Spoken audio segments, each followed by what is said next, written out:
this was a trick. And we know for sure that this was headed by an international organ trafficking cartel. They funded the National Assembly of some people estimate to the tune of 6.2 billion US dollars. They also bought all the Nigerian government, federal government hospitals at the cost of 3.2 billion US dollars. They even offered to buy all the Catholic hospitals for $2 billion, but the bishops refused that. So this is a well-organized cartel who are actually moving into Nigeria in order to actually buy up, or they have already paid an advance on all our organs. Anybody in the Federal Republic of Nigeria has no entitlement to their organs as it stands today with the law.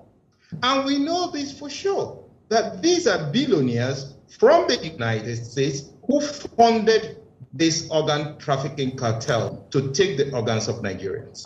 Now, my colleague AGK had asked whether I was there when this cartel made the negotiation. The answer is yes, I was physically present in a deliberation. We were called as leaders of the private health sector to the headquarters of General Electric, the biggest company in the world, the leading medical company in the world. I was representing the Catholic Medical Practitioners of Nigeria and the Association of General and Private Medical Practitioners of Nigeria as the committee chairman of the National Health Act. And presiding over this National Health Act public hearing was Senator Ike Ekweremadu, who was then the Deputy Senate President. And let me comment there. Who did you say was presiding? Well, Senator Ike Ekweremadu, he was the presiding senator for the bill public hearing. And the sponsor, the chief sponsor was Ifeanyi Okowa, now governor, but then Senator Ifeanyi Okowa. And just sitting by his side was also Dr. Chris Ngige, who was then a senator. So all of them were there. And I made this argument directly pointing out Section 48, that Section 48 makes an exemption that is impossible. You don't exempt, there is no situation in medicine where you can overrule or say the consent is waived. Consent is never waived. It could be transferred to the next of kin, but it's never waived in any situation. That is part of the Helsinki Declaration. So it's an international treaty. So we cannot make an exemption here in Nigeria. Then I also pointed out the loophole in Section 51.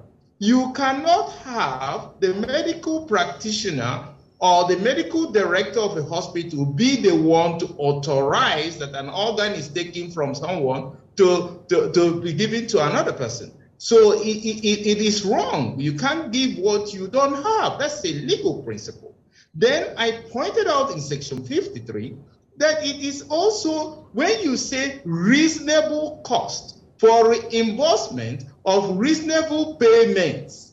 What does that mean? Is 10 million naira reasonable payment for kidney? Some people will tell you that too.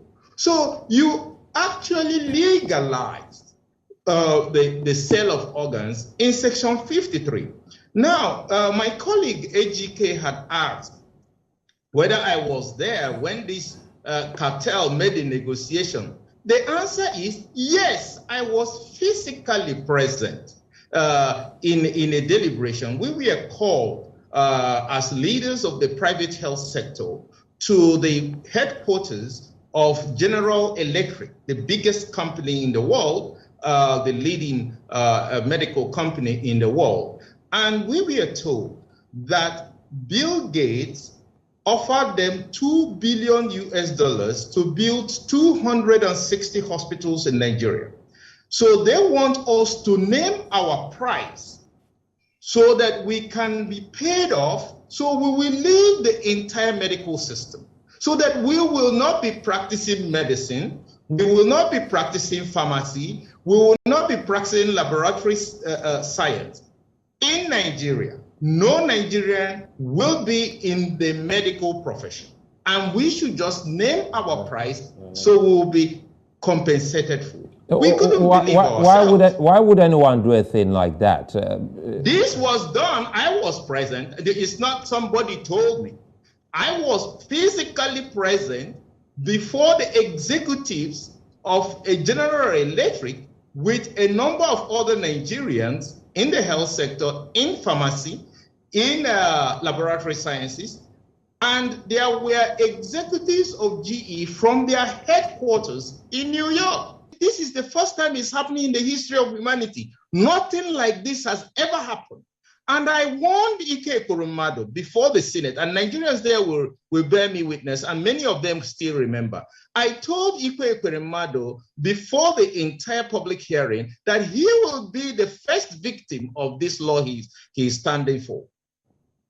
Before everybody. Senator Kowa can also bear me witness because he was there. And I told him, it now seems like a prophecy come true. And this was exactly what happened.